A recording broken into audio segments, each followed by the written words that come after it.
Assalamu alaikum dear students, I am Dr. Fizagul from Biochemistry department. Today we are here to complete our remaining practicals which are related to biochemistry. We have done the practicals listed from 1 to 7. From today onwards we will start our practicals from the one listed as 8, that is estimation of percentage of blood glucose level by Foley-Wu method.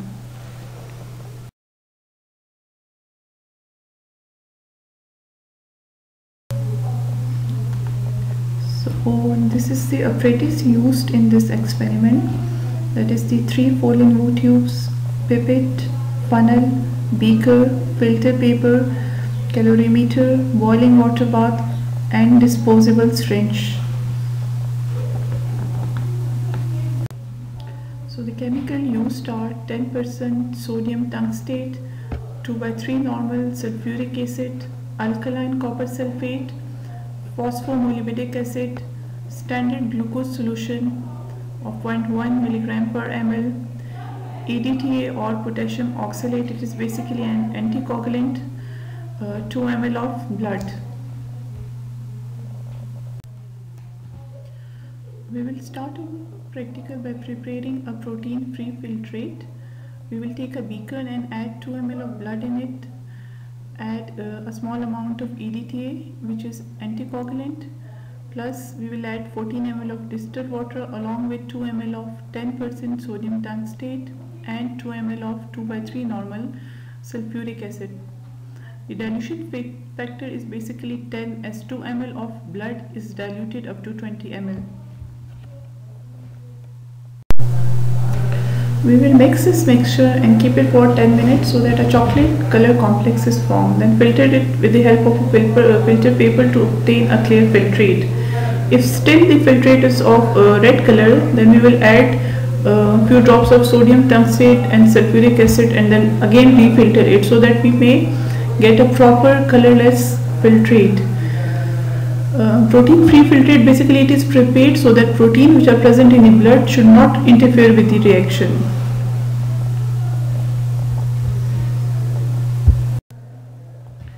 Basically the principle of preparing this protein free filtrate is that the sodium tungstate which is present in this beaker, it reacts with sulfuric acid to give us a tungstic acid.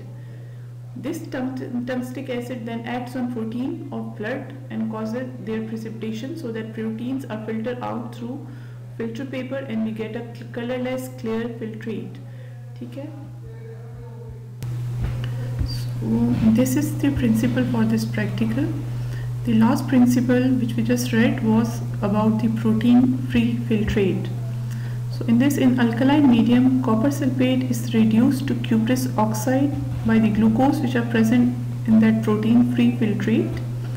This cuprous oxides then further react with phosphomolybdic acid to reduce them to molybdous ion so that a blue color complex is formed.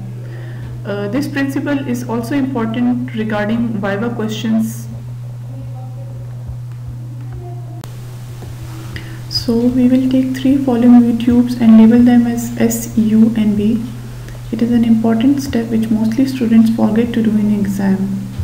Then we will add with the help of a pipette 2 ml of distilled water in tube B, 2 ml of standard glucose solution in tube S and 2 ml of protein free filtrate in the tube U.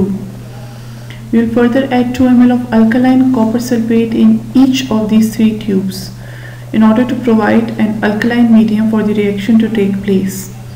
We will then mix the content of the tube, leave it in for a boiling water bath for 8 to 10 minutes. After 10 minutes, a blue colored precipitate of cuprous oxide is formed in the tube S and U, because in tube S and U glucose is present, while in B, as it contains water in it, so no reaction will occur in the tube number B.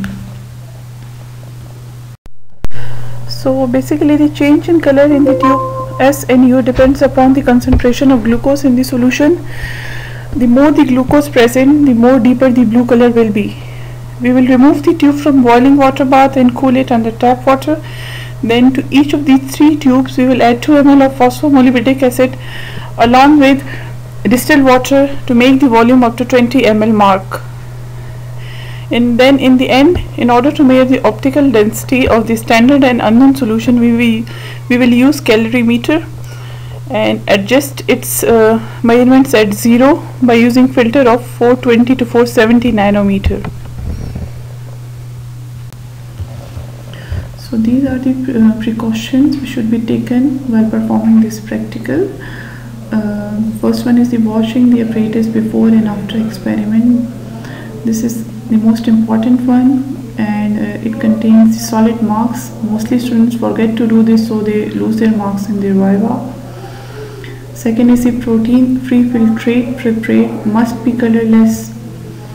Third is the continuous heating of water bath is necessary so that the oxidation reduction reaction taking place in fallen view tubes should go smoothly.